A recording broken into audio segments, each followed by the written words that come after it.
A common mistake that beneficiaries make when they inherit a retirement account is not checking to see if the decedent had fully satisfied their RMD requirement for the year, which could lead to taxes and penalties for the beneficiary if the remaining RMD is not taken by 12/31 of the year the decedent passes away. The two determining factors that really dictate whether someone had to take an RMD is what type of retirement account did they have. Was it a pre-tax account like a traditional IRA or 401k? Was it a Roth IRA? And also their age. So the way it works is once you reach a certain age, if you have pre-tax retirement accounts, the IRS requires you to start taking small distributions from that account each year. And those are what's called RMDs. And the age you have to start is called your required beginning date, and it's based on your date of birth. So if you look at this chart for the years, anyone born 1950 or earlier, their start age for RMDs is age 72. If you're born between 1951 and 1959, your start age is 73. And if you are born 1960 or later, the start age for RMDs is age 75. A quick example, Jim was born in 1951 and turns age 73 this year, and Jim has a traditional IRA with a $500,000 balance in 2024. Jim would be required to withdraw $18,867 from his IRA as his annual RMD and pay tax on that distribution. But when someone passes away mid-year, they may or may not have already satisfied that RMD requirement. So let's say Jim, in that same example, his RMD requirement was $18,000, but he passes away in February. And as of February, he'd only taken $2,000 of it. That means there's $16,000 left that has yet to be distributed for that account for Jim to satisfy his RMD in the year he's passed.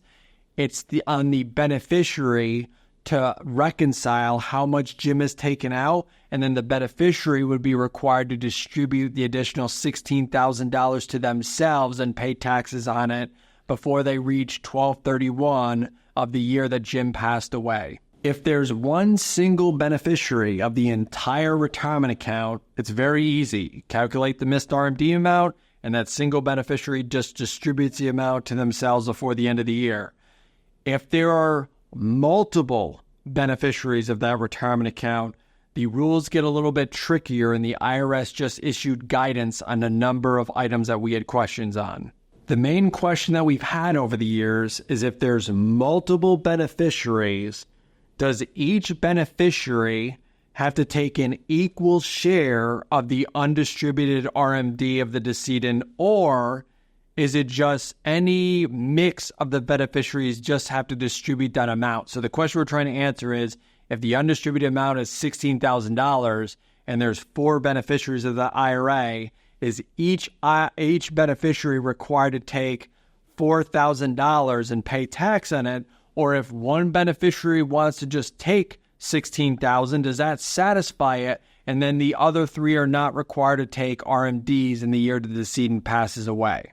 The IRS in June 2024 issued final regulations clarifying this, saying the undistributed RMD amount can be distributed to any beneficiary, which means it doesn't have to be in equal amounts to each of the beneficiaries of that IRA account. So if you have one child of the 4 that wants to take the full $16,000, then the other 3 would not have to take an RMD to satisfy that undistributed RMD of the decedent.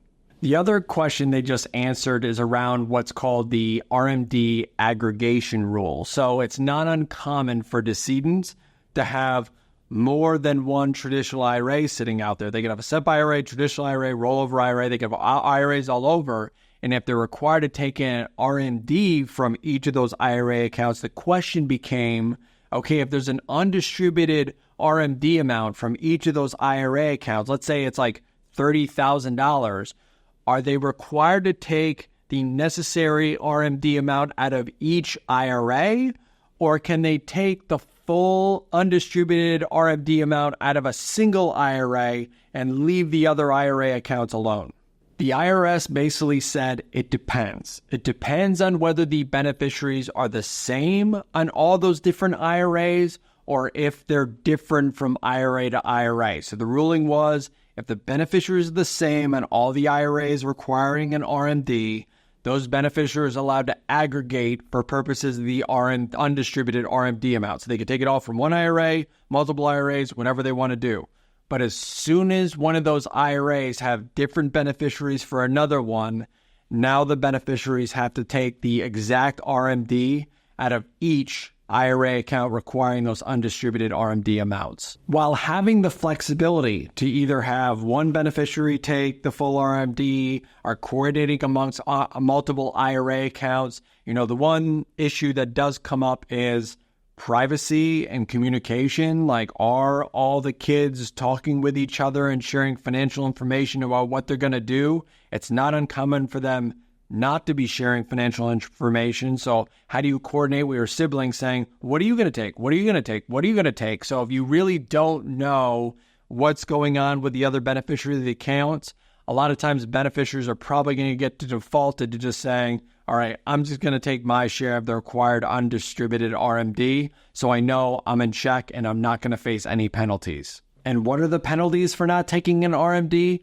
They used to be enormous. So before Secure Act passed, it was a 50% excise penalty, which means that the RMD requirement was $10,000 and you didn't take it, the IRS assessed the penalty of $5,000. Now with the Secure Act, they reduced the penalty amount from 50% down to 25%, which is still a lot, but if it's corrected in a reasonable period of time, that 25% goes down to a 10% penalty. Now, the IRS did something very gracious when they just came out with these new rules in July 2024 for these undistributed RMDs, because we in the advisor community sometimes had a headache with these, that if someone passed away, let's say, mid to late December, and they hadn't taken their RMD yet. So then we were like, it was almost impossible to get the pieces together to identify the beneficiaries, get the money distributed to the beneficiaries all by 12/31, so the beneficiary would avoid that excise penalty because it didn't get distributed in time. So a lot of times they were writing letters to the IRS saying,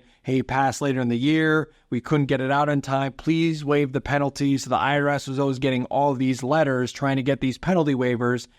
They graciously came out and said for these undistributed RMDs that happen in the year the decedent passes away, there's now an automatic waiver of this excise penalty for the undistributed RMD amounts of the decedent up until 12/31 of the year after the decedent passed away, which is huge. So if all of a sudden the beneficiary finds out late that, oh my gosh, I didn't know I was supposed to take their RMD, and they find out, let's say, March the next year, in the past, they were automatically hit with that penalty or trying to appeal to the IRS for an exception, or now the IRS has said, hey, as long as you get that undistributed RMD out by 12/31 of the year following, then you qualify for that automatic waiver of that penalty.